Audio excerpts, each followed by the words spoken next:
Hosted by you/Classic Advance 5115. I am 26 years old. I don't live with my parents, but I had a great relationship with them, as well as with my little brother, Moses. Moses doesn't have a great relationship with our parents. He's never really had a good relationship with them. I don't fully understand why, but from what I can gather from my research, adopted children, even those who were too young to remember, can still have mental blocks and trauma that prevent them from forming full relationships with their adoptive parents. Moses is 13 years old, and we are so close that he spends most of his weekends at my house. His school breaks up for summer in a week, and he's already told me he wants to spend the first fortnight with me at my house, something our parents don't care about. When he's home, there is constant fighting between them. I'm sure some of it is due to his teenage hormones and possibly some of it is related to what I mentioned before. I was almost 15 when Moses came to live with us, and I remember our parents explaining to me why it was important to keep the adoption a secret. They didn't want him to feel different or be bullied. At the time, it seemed sensible, so I agreed to keep it a secret. I feel really regretful that I did. Moses talks to me about feeling different from the rest of the family, and I would reply with things like, "No, it's normal to feel that way when you're young," etc. Looking back, I recognize this is almost gaslighting him, and I feel truly guilty about it. I never really questioned it until about 2 years ago. Then I started to unpack it in my mind, but to be completely honest, I felt guilty and repressed it. However, it kept resurfacing. I did some research into adoption and the trauma it can cause children, even those who can't remember being adopted. I have no expertise in psychology and don't claim to be an expert, but this is what I have gathered from my own research. On one hand, telling him could worsen his relationship with our parents. On the other hand, I feel like it can't be hidden from him forever, not successfully. I want to fool myself into thinking it could improve their relationship, but I don't see how it could.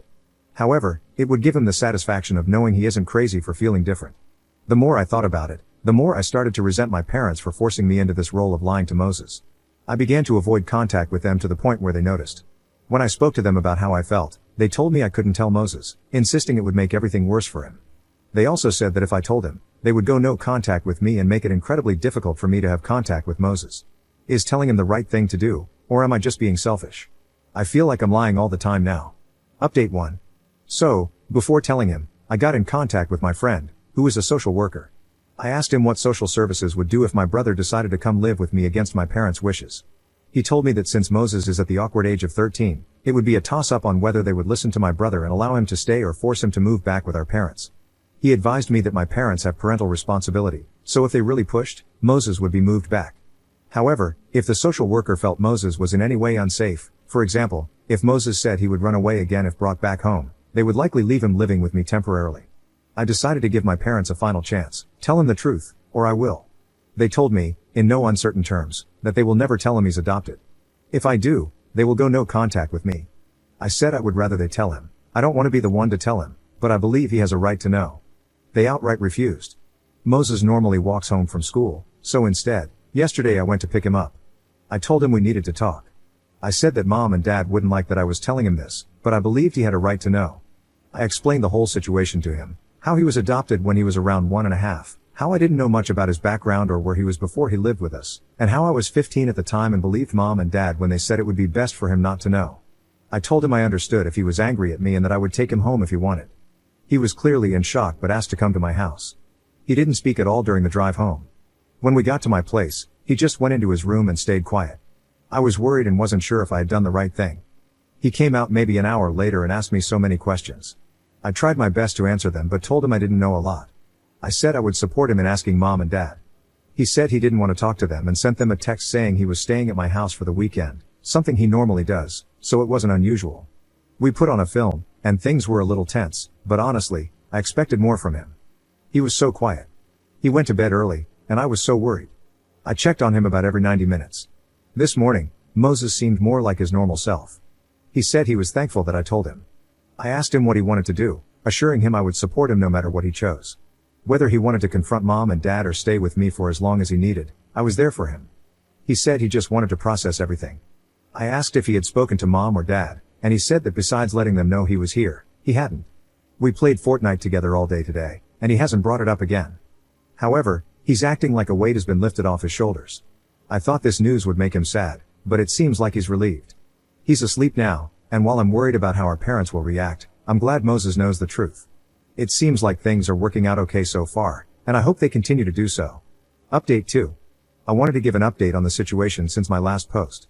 First off, thank you to everyone who reached out with advice and support. After I told Moses the truth, I was really worried about how he would process everything and what it would mean for our relationship and his relationship with our parents moving forward. Moses stayed with me the whole weekend, and I tried to maintain a sense of normality. I could tell he was processing everything, but, thankfully, he still seemed relieved to know the truth. Last night, we had a long conversation. He told me again about how he had always felt different and out of place and never really understood why. He said knowing he's adopted gave him a sense of clarity. He is unsure how he feels about our parents, and I'm trying to support him without pushing him in any one direction. Moses asked me to tell our parents that I had told him. Honestly, I didn't want them to know yet, but I'm following his wishes. Predictably, they did not take the news well. They were furious, accusing me of betraying them and purposefully ruining their relationship because I was jealous. I wanted to say they were doing fine at ruining their relationship without me, but I bit my tongue. I told them it was the right thing to do, but they didn't listen. They kept saying that keeping the adoption a secret was the best way to protect Moses and that revealing the truth would only harm him and destabilize the family. I told them that Moses already had a sense that something was off, and continuing the lie would do nothing but deepen his sense of alienation. During the argument, something one of the commenters said started to nag at me. I asked them directly if I was also adopted. It was like they froze. They didn't say anything for a good 30 seconds, and when they did, they just dismissed what I said. But I could feel something was different. I'm considering taking a DNA test to put my mind at ease, but I don't know if that's the right thing to do now when I should be focusing on Moses. Today, Moses tried to go home after school. Our parents locked the doors and wouldn't let him in. They ignored him knocking on the doors and have also ignored his text messages. He came back to my place, clearly upset and confused. Moses is such a good kid that I think he was willing to just move on, but now that they've locked him out, he feels incredibly hurt and rejected. I can't understand why they would do that to him. I can understand them doing it to me, but not to him. Commenter. I went through Op's comment history, and it 100% sounds like Op and Moses were kidnapped as kids, as others are saying. This is all complete speculation, of course. 1. They were so staunchly against either of them knowing they were adopted because if they did, the natural next question would be, where are my birth parents? They would probably also want to see the paperwork that accompanies a legal adoption. 2. They apparently don't believe in therapy or mental health. This, to me, indicates they're probably not good people, as I've yet to meet a good person who believes that. It may also suggest that one or both of them have some mental health diagnosis leading to their negativity and refusal to accept anything related to therapy. 3. They seem to really like not rocking the boat, so to speak. If they do have diagnosed issues, or issues they don't want examined too closely, this could be the barrier between them and obtaining children via proper adoptions, which might explain why they resorted to kidnapping. It could also be a tactic to discourage Op and Moses from seeking therapy. They sound awful, and again, they don't want to rock the boat and risk losing control over either of them. 4. The only mention of a social worker is Op's friend. I assume Moses would have had one initially if the adoption was legitimate. 5. The grandparents apparently don't talk about it, and nobody outside the family, presumably they mean the immediate family, knows. Not wanting to talk to Moses about it is one thing, but not discussing Moses being adopted with Op or anything related to that either? Maybe they are also afraid of Op figuring things out. 6. In addition, now that Moses knows, they've cut contact even with him. Maybe, in their minds, now that he knows, they can't pretend otherwise. Or perhaps they want to hide from the guilt of knowing what they did, or to protect themselves from when the questions start getting asked. I wouldn't be surprised if they try to move or disappear before things get worse, and it's harder to do that with a kid you want to leave behind living with you. All of this is complete speculation and could very easily be complete nonsense. A lot can also be explained in other ways. Either way, speculation is fun.